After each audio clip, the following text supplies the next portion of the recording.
오늘 정치마수다. 조상호 전 더불어민주당 상근 부대변인, 이준석 전 미래통합당 최고위원 두 분 모셨습니다. 어서 오세요. 여당부터 가겠습니다. 요새 여당이 좀 시끄러우니까요. 예. 윤석열 총장 탄핵론. 네. 이건 어느 정도 지지를 받고 있는 건가요? 당내에서 일단 분위기를 좀 알려주시죠. 예. 일단은 몇몇 분들은 탄핵을 주장하시는 건 예. 사실이고, 그다음에 또 그 부분에 대해서 논의가 좀 이루어지고 있는 것도 맞습니다.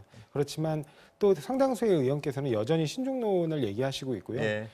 그런 계기는 왜냐하면 이미 법원에서 한 번의 절차가 진행되고 있지 않습니까? 예. 그런데 거기에 더해가지고 이제 만약 국회에서 별도의 절차를 진행하게 된다고 하면 그 부분 관련해가지고 뭐 어떤 결론을 내려놓고 법원의 절차라고 말씀하신 건 본안 소송 말씀하시는 예, 거예요? 맞습니다. 예, 예. 예. 근데 그 부분에 관해서 또다시 이런 절차를 만약에 개시를 하게 되면 일단은 좀 이제 정부 여당 쪽에서 결론을 정해놓고 너무 지나치게 밀어붙인다는 인상을 줄 수 있기 때문에 예. 그런 부분에서 좀 더 신중하게 움직이고 판단하고 움직여야 된다. 뭐 그런 신중론도 만만치 않다고 봅니다.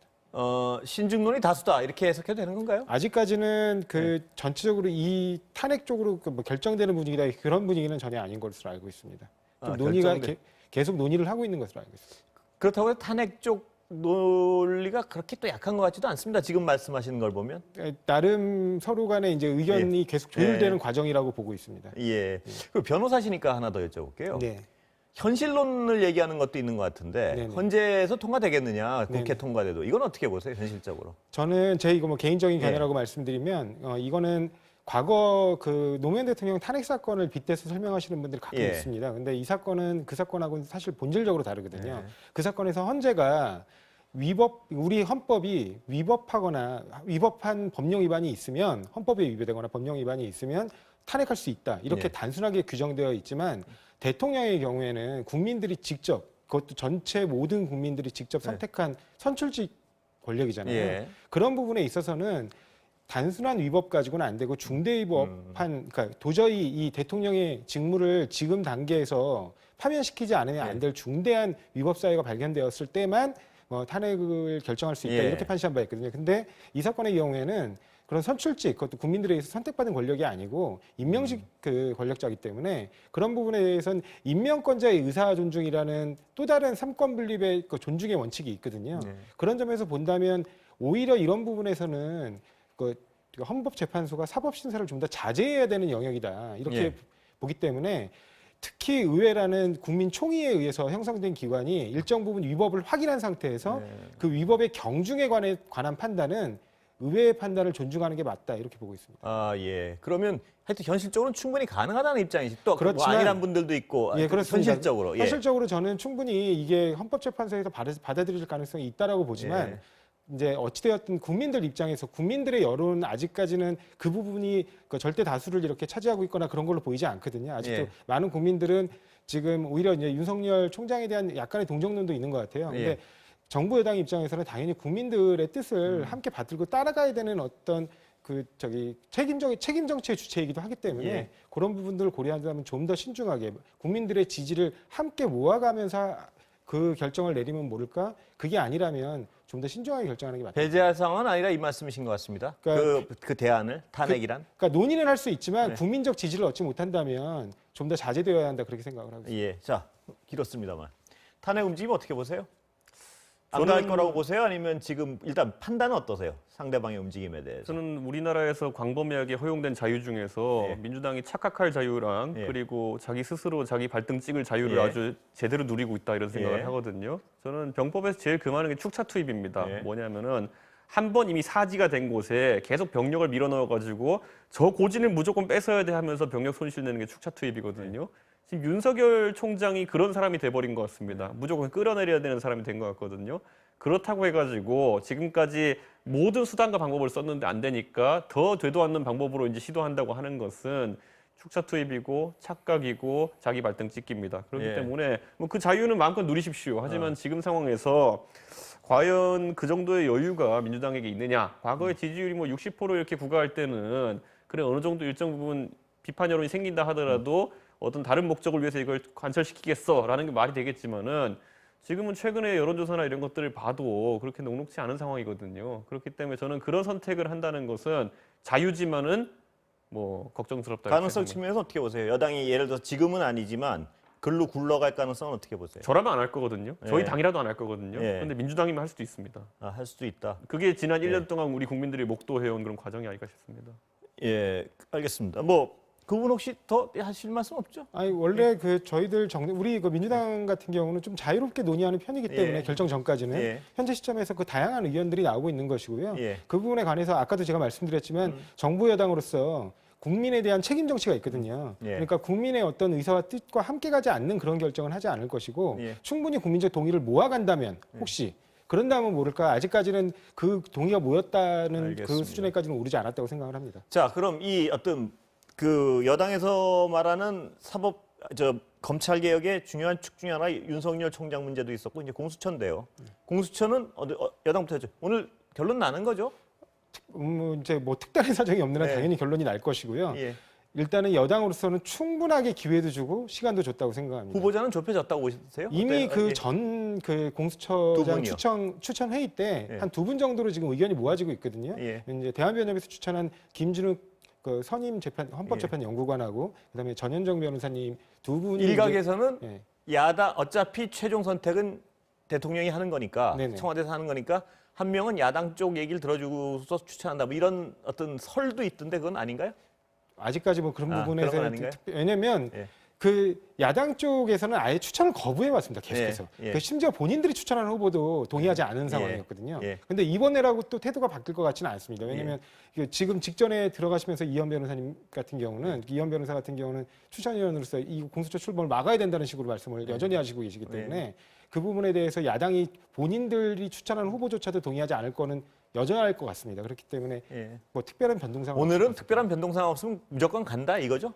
충분한 기회를 줬다고 생각합니다. 예. 자, 야당은 이제 공수처에 대해 어떻게 대응하세요? 자, 공수처에 대해 가지고 두 가지 목적. 예. 예를 들어 고위공직자의 비리를 수사하는 것과 두 번째로는 검찰을 견제하는 목적이 두 가지가 있다고 했을 때 고위공직자를 제대로 수사한다 그러면 과거의 특수수사나 아니면 중수부에서 하던 수사를 그대로 하려고 하면은 굉장한 수사 능력이 필요합니다. 예. 수사에 대한 이해와 능력이 필요한 것이고 경험도 필요한 것인데 기본적으로 지금 민주당의 그 스탠스라는 건 공수처장의 검사 출신, 그러니까 수사를 해본 사람은 안 된다는 거예요. 네. 그러니까 이게 무슨 비논리인지 모르겠습니다. 새로 중국집을 차리는데 중국집 경험자는 안 됨. 네. 이 논리가 어떻게 작용하는지 모르겠고 두 번째로는 이제 그러다 보니까 결국에는 그 검찰 견제를 위해 가지고 또 검찰은 안 돼 이런 얘기를 하고 있는 거잖아요.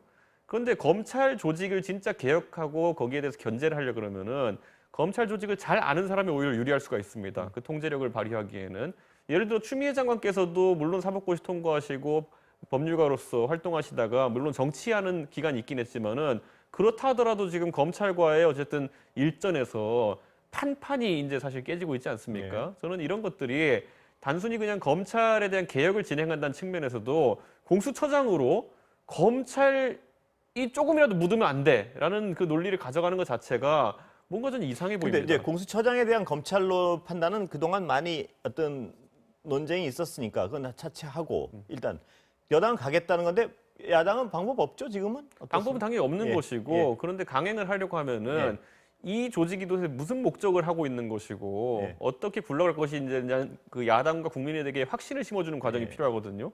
그럼 지금으로 봐서는 사건을 들고 가는 권한이 있는데 또 수사는 제대로 할 것 같은 능력이 있는 분들을 선임하는 것 같지는 않고 그러다 보니까 이거 문개기용 조직 아니냐 이렇게 의구심을 자아내는 거거든요. 예. 예를 들어 최근에 진행되는 여러 권력 핵심부에 대한 수사들 같은 것들 우선 수사권을 싹 다 들고 와가지고 뭉개는 욕적이라고 한다면은 저는 이거는 공수처 취지에 아무도 공감 안 할 겁니다. 알겠습니다. 이 오래된 논란인데 반론 한 번만 듣고 다른 얘기로 넘어가겠습니다. 예. 예. 근데 사실은 그분들에 관해서 이미 뭐 예를 들면 김진욱 그 지금 후보 같은 경우는 과거에 뭐 조폐공사 파업 유도 사건에서 자기가 특별사관으로 참여한 경력도 있습니다. 그다음에 이제 전현정 변호사 같은 경우는 20년 이상 법관을 하신 분이에요. 예. 그래서 민사만 하는 게 아니기 때문에 그 형사 사건에서도 굉장히 두루 경험을 가지신 분입니다. 예.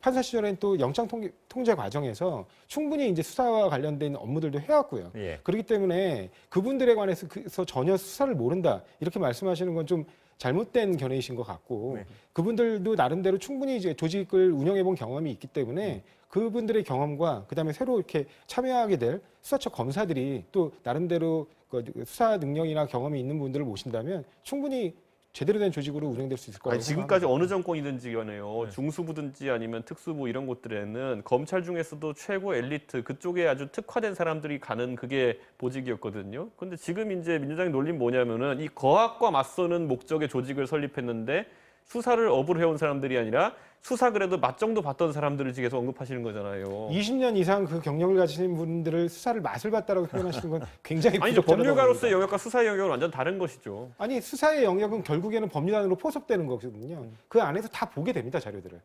그러니까 그래서 판단, 그거는 보시면 될 것 같습니다. 야구도요. 방망이 치는 사람하고 해설관 다른 사람이에요. 그게 판단 내리는 이 사람이랑 논의는 여기까지 야구하는 하시죠. 사람은. 뭐냐면 양쪽 논리가 워낙 많이 들어본 어떤 논리들이라서. 예. 자, 그러면 아까 막을 현실적인 방법은 없다 그러셨는데 야당에서 무슨 법적 대응 얘기 나오는 것 같은데 그건 아닌가요? 실제로 뭐 주호영 원내대표도 네. 아이디어 차원에서 이제 언급하신 네. 건데 사실 공수처의 출범 과정에 있어가지고 뭐 꼭 그 추천위원회 문제뿐만 아니라 공수처 아까 말했던 것처럼 이 목적성이라든지 네. 이런 것들이 지금 약간 위법한 사안이 있다라고 보는 것인데 이미 저희가 이제 헌법 소원을 제출해놓은 것이 있기 때문에 딱히 지금 뭐 다른 어떤 소송을 진행할 개연성은 높진 않다 이렇게 보고 있습니다. 근데 제가 어떻게 드는 생각이 이 어느 쪽이 옳고 그르고는 뭐 제가 판단하는 문제는 아니고 근데 야당이 요새 어떤 승리의 기억 때문에 법에 너무 어떤 자신감을 가지신 거 아닌가요? 법원 이런 말이 많이 나오는 거 같습니다. 아닙니다. 오히려 예. 야당에서 이제 여러 가지 헌법 소원 이런 걸 제출한다고 하는데 아까 조상호 변호사도 예. 삼권 분립 얘기했지만은 원래 그 행정부의 광범위한 어쨌든 자율성을 인정하고 있거든요. 예. 그렇기 때문에 저희가 많이 건다고 무조건 이기는 건 아닙니다. 예. 그렇기 때문에 꼭 필요한 사안들에 대해서 저희가 이제 법적 소를 제기할 수밖에 없는 것인데 이번에 공수처와 관련해 가지고 아까 말했던 것처럼 태생 때부터 논란이 많았기 때문에 여기에 대해서는 법적으로 이제 이의를 많이 제기하고 있는 상황일 뿐입니다. 예. 법원의 정치적 결정을 다 어떤 최종적으로 맡기는 게 바람직하지 저는 않다. 결코 바람직하지 않다 않다는 이렇게 공감하시죠? 보고요. 예. 애초에 협치가 중요한 것이고 여야 간의 합의가 중요한 것인데 예. 그 안에서 지금 민주당이 지난 1년 동안 수혜 논리만으로 왔기 때문에 그런 아까 진행자께서 말씀하셨다시피 야당이 할 수 있는 것이 없기 때문에 법원에 이렇게 의지하는 이런 상황이거든요. 전 이거 굉장히 비정상적이고요. 민주당이 빨리 제정신을 차렸으면 좋겠습니다. 예. 법원에 의지하는 상황이란 말씀은 법원에 의지하는 건 인정을 하시는 부분이죠. 맞죠. 최종적으로 뭔가를 돌리기 위해 가지고는 예. 예를 들어 윤석열 총장에 대한 어떤 법적 판단 이런 것들도 법원이 되돌리지 않으면은 저희가 아무리 여론전을 한다 해도 되는 것이 아니거든요. 예. 이런 상황이 아주 바람직하지 않은 겁니다. 법은 진짜 최소한으로 법은 진짜 규범의 최소한으로 활용돼야 되는 것인데 지금 이 안에서는 저희 방어 수단도 너무 광범위하게 활용되는 것 같아서 예. 저도 이건 굉장히 부정적으로 봅니다. 예. 그러니까 방어 순환으로 활용되는 건 부정적으로 보시는. 부정적으로 보고 이런 상황을 만드는 것 자체도 저는 정치가 아니다 이렇게 봅니다. 지금. 예. 여야 협치가 중요하다 이렇게 봅니다. 법원이 정치적 최종 판단을 자꾸 하는 상황에 대해서 어떻게 보세요? 여당이? 아까 지금 말씀하셨지만 그러니까 사법이 너무 지나치게 모든 영역에 개입하는 것 같아서 이런 부분은 저도 법조인이지만 좀 많이 안타깝고요. 아까 말씀하신 것처럼 좀 원만하고 합리적인 논의가 이루어져야 되는데 제가 뭐 이전에 그 공수처법이 개정되기 전 과정 그 전 과정에서 보면 도저히 이거는 뭐 그 비논리 논리의 논리와 논리가 경합해서 어떤 새로운 논리를 또 만들어낸다거나 아니면 논리가 경합해서 누군가의 손을 들어주는 방식이 아니고 이거는 그냥 싫다는 겁니다. 그러니까 그것 때문에 결국에는 이른바 비토권이라는 굉장히 훌륭한 그 야당의 제도가 예. 무너진 거거든요. 예. 그러니까 비토권을 그렇게 악용하는 방식으로 쓸 거라고는 누구도 상상하지 못했을 겁니다. 근데 제가 아까 말씀드렸지만 심지어 본인들이 추천한 위원이 본인들이 추천한 후보를 비토하는 상황이거든요. 네. 이런 경우라면 도저히 이게 납득할 수 없는 상황이기 때문에 그런 상황을 만들어 놓는 상태에서 다시 협치를 얘기하시는 거는 저는 좀 받아들이기 왜냐하면 이게 공수처가요. 제가 이제 아직까지도 어떻게 운영될지 우리가 모르기 때문에 이런 논쟁이 있는 거다 이렇게 봅니다. 예를 들어 최근에 이제 공수처가 개시되면은 어떤 수사들 할까 관심이 많은데 예를 들어 최근 검찰에서 건드리고 있는 중에 원전 수사 있지 않습니까? 지금 국장급, 서기관급 이렇게 건드리잖아요. 나중에 장관급도 건드릴 수가 있어요. 자 그러면 과장부터 예를 들어 장관까지 건드리면은 그 사건의 우선 수사권을 발동하면 누가 가져가서 수사합니까? 아니 그렇게 따지시면 지금 이미 기소된 과장부터 전부 공수처로 가야 됩니다. 근데 어차피 지금 그 사건은 공수처 출범하기 전에 끝나요. 지금 벌써 국가장들은 다 기소가 됐지 않습니까? 그러니까 제가 이렇게 말한 것처럼 공수처의 수사 대상을 저희가 어느 일정 급수 이상으로 정해놨지만은 지금 조상호 변호사님 얘기했던 것처럼 하나의 어떤 예를 들어 국정농단이라든지 직권남용권이라는 거는 여러 사람이 줄로 이어져 있는 거거든요. 그럼 이걸 누가 가져갈지부터가 논란의 대상입니다. 아니 국가장이 전부 다 원래 공수처 대상이라니까요. 지금 현행 법상으로도. 그러니까 뭐든 다 뺏어갈 수 있다는 얘기잖아요, 사실상. 자, 다른 얘기 좀 여쭤보겠습니다. 네. 여론조사 보면 어떻게 이채권은 요새 기분이 좋으세요? 별로세요? 저는 뭐 야당 입장에서는 뭐- 윤석열 총장 오늘 여론조사에서는 그 오차범위를 벗어나는 1등이 나오고 하기도 했지만 하나는 또 뭐 여전히 3등이고 네. 어떻게 보세요?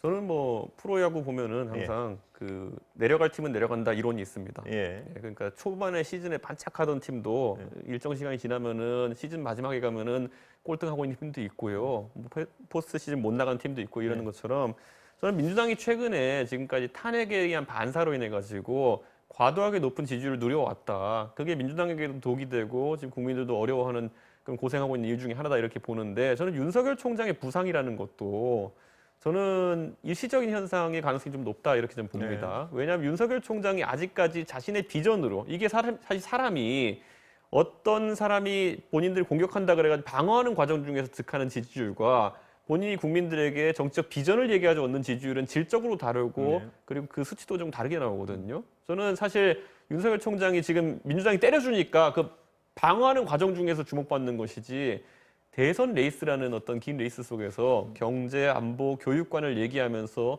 그 지지율을 유지해 나갈 수 있을까? 왜냐하면 저희가 한 3달 전으로만 시계를 돌려놓는다 본다 하더라도 이낙연 대표의 최근의 대선 지지율 하향세는 예측하기 어려웠거든요. 그런 것처럼 뭐 속단할 필요는 없고 일시적인 현상이 좀 많다 이렇게 봅니다. 야권의 대표 주자가 될 가능성은 얼마나 보세요? 저는 그렇게 하기엔 넘어야 될 산이 너무 많다 이렇게 보는 것이고 당장 지금 뭐 정당 대표를 하고 있지만 안철수 대표께서도 서울시장 선거에서 야권 단일 후보가 되는 과정이 참 험난하지 않습니까? 네. 그런 것처럼 저는 만약 윤석열 총장이 뭐 정치를 할지 안 할지도 약간 속단하는 부분이 있겠지만은 정치를 한다고 속단한다 하더라도 거기서 야권 단일 후보가 된다든지 아니면 유의미한 정체와 함께 한다는 거는 굉장히 뭐 중간에 분기점들이 많을 것이다. 네. 예, 그렇게 생각합니다. 자, 조 변호사님 어떻게 보세요? 저는 사실은 윤석열 총장에 대해서 제 국민들이 갖고 있는 감정이 한두 대 맞아, 그러니까 회초리를 한두 대 정도 맞을 짓을 했는데 한 10대를 때린다 이렇게 생각하시는 부분이 좀 있는 것 같아요. 누가 누굴 때리는 겁니까? 제가 그러니까 이제 어떻게 보면 이제 그 정부 여당에서 너무 좀 과하게 해석하는 거 아니냐 그 부분에 대한 평가가 좀 있으신 것 같아요. 그러니까 그러다 보니까 아무래도 동정 여론이 있는 부분도 물론 있겠죠. 근데 여전히 우리 국민들은 검찰에 대한 신뢰, 그러니까 불신이 여전하시거든요. 그리고 검찰 조직이 지금까지 해왔던 그러니까 제 식구 감싸기 관행이 굉장히 잘못됐다라는 데 대한 인식도 아직도 굉장히 강하게 갖고 계세요. 그렇기 때문에 현재 지금 검찰이 되게 잘하고 검찰총장이 업무를 잘해서 그 부분에 대해서 지지가 올라간다기보단 아무래도 지금 단계에서는 그 어떤 권력에 대한 수사가 일정 부분 진행되고 있으니 그 권력에 대한 수사에 힘을 좀 실어줘가지고 우리가 좀 뭔가 더 중립적으로 검찰권이 행사될 수 있도록 지켜봐야겠다. 이런 여론 때문에 좀 이렇게 덕을 보는 것도 있다고 생각합니다. 그래서 만약에 그런 부분과 무관하게 윤석열 총장이 만약에 정치적인 행보를 하기 시작한다면 그 부분에 관해서는 다시 또 이제 제로 베이스에서 시작하게 되지 않을까. 윤석열 총장의 어떤 정치적 미래에 대해서는 두 분이 평가가 비슷한 것 같으시니까 제가 다른 부분을 여쭤보겠습니다. 그 지금 여당 입장에서는 검찰 개혁이 아주 일대 최대 과제 중에 하나인 것 같은데요. 여당 입장에서는. 자, 지금 어떻게 하나 이렇게 많이 엉켜버렸는데. 어떻게? 사실은 이 검찰 개혁과 관련해 가지고 1차로 지금 이뤄진 그 수사권 조정안 같은 경우는 과거 그 20대 국회 때 마지막에 거의 논의됐던 그 내용 수준입니다. 그때는 사실은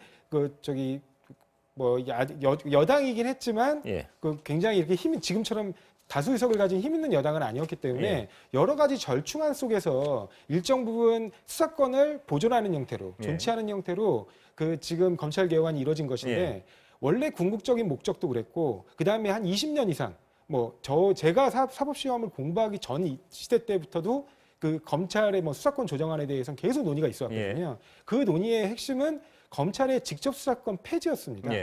기소권과 수사 지휘권만을 남겨둬서 경찰은 수사를 하고 검찰은 인권보호 감독 차원에서 수사 지휘와 기소를 그 방향으로 입법하시겠다는 건가요? 그 방향으로 가는 게 맞다고 생각합니다. 그리고 지금 그 방향에 관한 논의를 위해서 검찰개혁 TF를 아마 구성하는 것으로 알고 있습니다. 자, 그럼 지금 법원 판단 때문에 여당의 스텝이 좀 많이 엉켜 있는데요.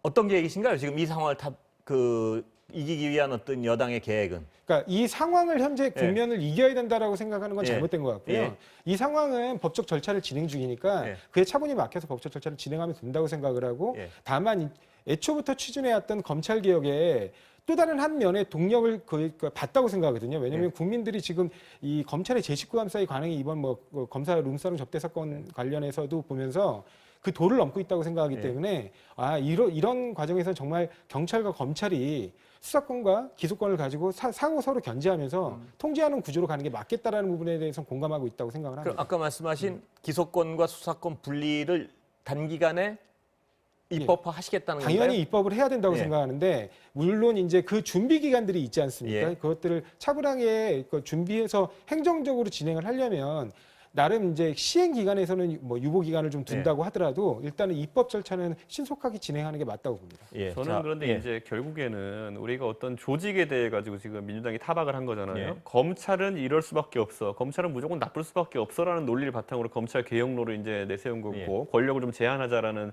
취지로 이제 검찰 개혁하겠다는 건데 저는요 그러면은 그 권력을 이어받은 경찰이 그러면은 국민들에게 완전 순결하고 아니면 검찰보다 도덕적으로 우위에 있는 조직으로 인식되느냐 이런 게 굉장히 중요하다 보거든요. 근데 지금 이번에 그 아까 말했지만 룸사롱 검사 이거 문제도 있었지만은 가장 최근에 국민들의 관심을 끌고 있는 사안은 대한민국의 법무부 차관이 되신 분이 사실 택시 기사를 폭행했는데 그 사안에 대해 가지고 분명히 이제 공도 위에서 있었던 사건인 것 같은데 시간은 다 돼서 제가 하나만 딱 예. 여쭤. 아니, 그러니까 그 사건에 대해서 만약 내사 종결하고 이렇게 해가지고 이게 덮인다 그러면은 이거 가진 자에 대해 가지고 이건 좀 더 약하게 수사하는 거 아니야? 이런 의구심을 자아낼 수도 있는 예. 거거든요. 저는 이런 것처럼 지금 상황 속에서 예전에 지고지순한 검찰 개혁론만을 예. 여당이 얘기하기에는 아니 그래서 제가 그 질문 드리려는데 예. 그러니까 뭐 법무부 차관 얘기는 본질이 뭔지는 잘 예. 모르니까 아직. 예.